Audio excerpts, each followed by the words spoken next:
Well, he's a living legend who really needs no introduction. Renowned Sarod Maestro and composer Ustad Amjad Ali Khan is ready with his new book, Master on Masters, where he pays tribute to the greatest icons of Indian classical music. The book features 12 eminent musicians from Begum Akhtar to M.S. Subbulakshmi, Bhimsen Joshi to Pandit Ravi Shankar. And with his personal anecdotes, Ustad Amjad Ali Khan's book is a fascinating read. We're happy to have him as a very special guest on Left, Right and Centre tonight, and lyricist Prasoon Joshi also here with us this evening. This is the book, Amjad Ali Khan's Master on Masters. Ustad Sahab, so nice to have you here in the studio with us. And Prasoon, thank you so much for coming. It's very unusual to see a master writing on masters. What gave you the idea to do this book? That is the reason, because generally every disciple, every shagird is busy writing about his guru, about his father. But because I have seen the magic of these great masters, so it's my tribute to all of them, it's my homage, and I miss them a lot, because in every festival, wherever I was performing, they were all there, whether Calcutta, Bombay, South, everywhere. And they were trendsetters, they were stalwarts, and I really miss them. And that is the reason that I felt like giving tribute to and my homage, salute to all these great musicians. Which is actually what makes the book very unique, because you have so many personal anecdotes about all of them, your own personal interactions with them. And you mentioned to me earlier that you felt sad that apart from Pandit Ravi Shankar, there was really nobody on whom anyone has written about any of these great musicians. That is true. And that was one of the reasons you did this. I think it's a duty of our cultural ministry or ICCR or Sangeet Nara Academy that they must preserve our great musicians, great artists. But there's hardly anything available in the market about all these people. Do you think that, first of all, my reason being here is love for him and the fact that I've been a great fan of his work, and I've been fortunate that I've spent some time with him and he wanted me here for this, interaction. You are a family. No. So I've often seen you often talked about patronage, and you in your book also you talked about. Now I also am part of the corporate world, and I see when it comes to classical music, there is a sense that it's only charity which goes to classical music, barring a few times when we see that for real sort of a evening people call classical musicians. But it's otherwise it becomes a charity evening. Something a charity. So do you think that the new world where corporate support is almost coming as a substitute for what the gharanas or Raj gharanas or even the government did? Actually, Raj gharanas was the biggest patronage. My forefathers, they were court musicians in Gwalior, Sindhias. And credit goes to all the Maharajas, Mysore and Baroda. They had the great patronage, but also it was a taxing for a musician to perform for somebody who doesn't understand music. So then yeah, no, but can you elaborate on what he asked about the corporates in a sense sponsoring? Yes. I think corporate world is. Are you seeing that? Do you see that encouragement? Yes, most of our music festivals, they are sponsored. But I see less of it.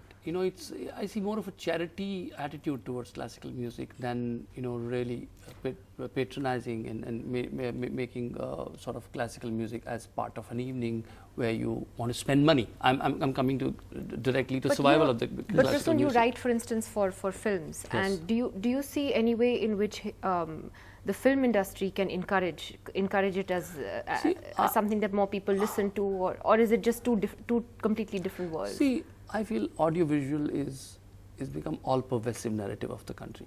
That is not right.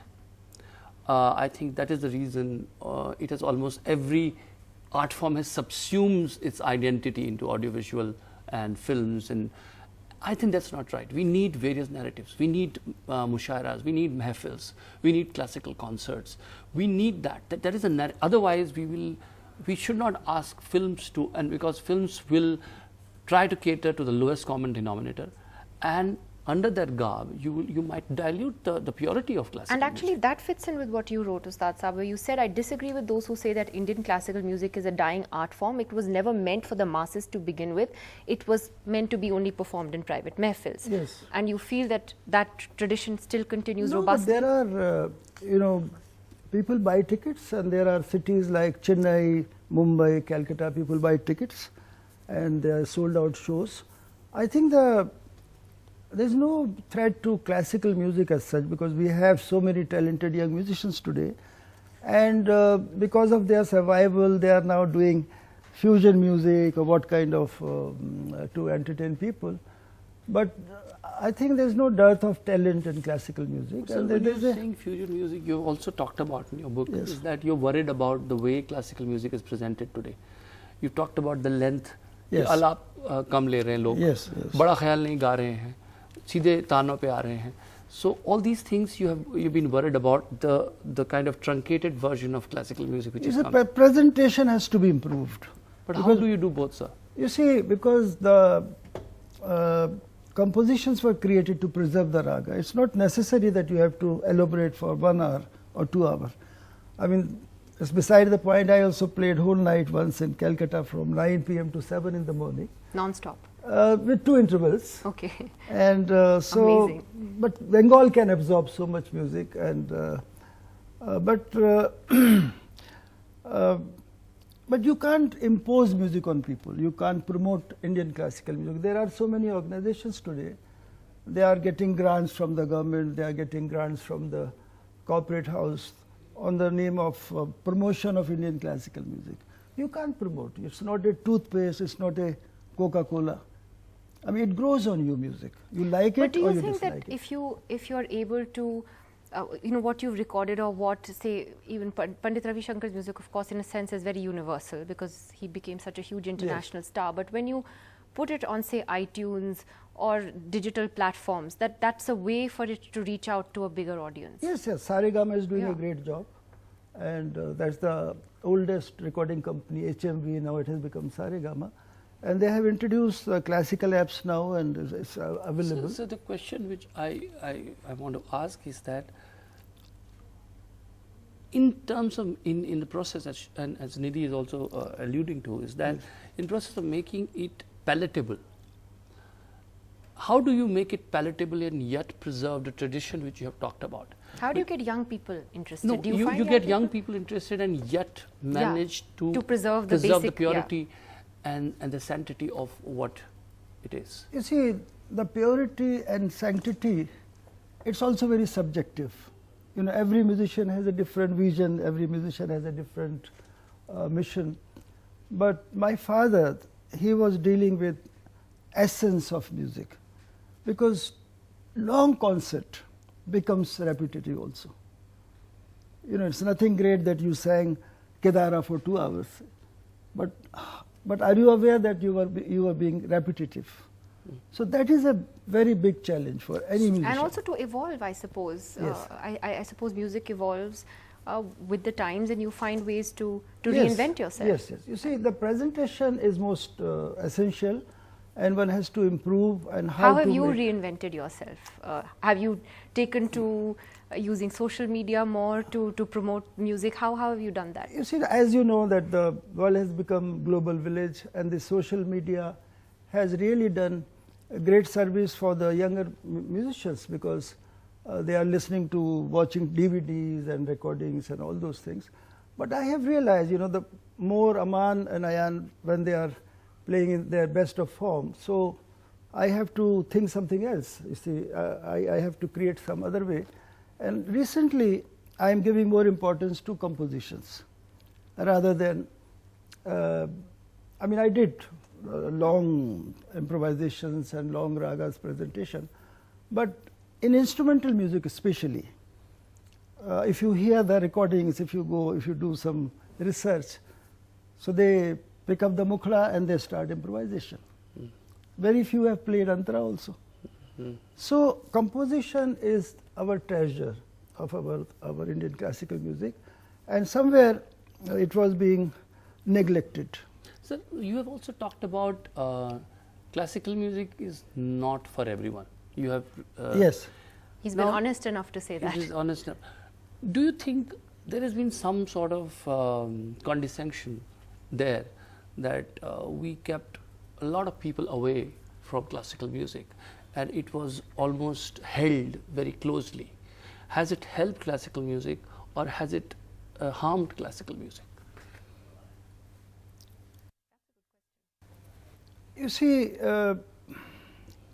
when you are on the stage, it is your duty to perform in such a way that everybody is happy.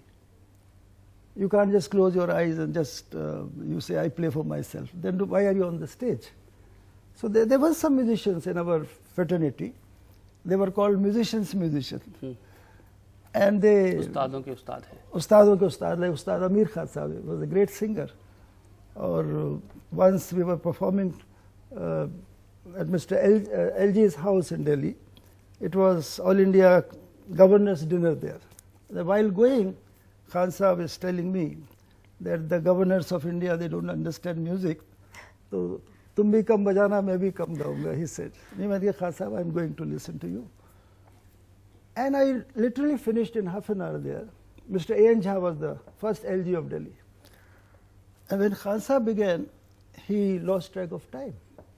So LG was looking at me that when he's going to end his concert. I said, no, I can't say that. So that is the situation. He kept on singing, one rag, then second rag, then third rag. We were all around him, ba, ba, ba, ba, bahut achhe. So we have to be precise, because these words, man of few words, conciseness, preciseness, all these things has such beautiful message that one has to be, you have to find a way what to present, how to present, that And where? there's no dilution of classical music, and yet you perform for everybody. When you chose to write about these 12 masters, was that a difficult list for you to make? How did you choose on these 12? Because you were telling me earlier that कुछ लोग नाराज हो गए कि आपने इनको नहीं चुना, उनको नहीं चुना. Because I had personal equation with these people. That was was the something. main thing. Yeah. I spent a lot of time. They came to my house. We had dinner together. They invited me to their house, and I played duet with Ustad Bismillah Khan Sahab. So I have seen them very closely, and I have. So the personal equation is the main reason for this, and my tribute to them. And one thing which strikes me in this list is almost everyone, and pardon if I am sort of wrongly judging it, but only Begum Akhtar is someone who is not out and out sort of classical performer, so to say. She's more known for her ghazal and semi-classical and light music. Was there any reason you put her there in the list with mostly? No, she was a very, very important classical musician because she learned from the great masters. Kirana Gharane ke Abdul Wahid Khan Sahab and this and that. And she maintained that classical style. I mean, that Thumri style of ghazal singing. Then the ghazal, the definition of ghazal changed after her. I mean, I have heard many great ghazal singer, like even Mehdi Hassan, in his interview said, we used to copy, we used to follow Begum Akhtar. She was the trendsetter and very humble person, very, very graceful lady. We'll always miss her.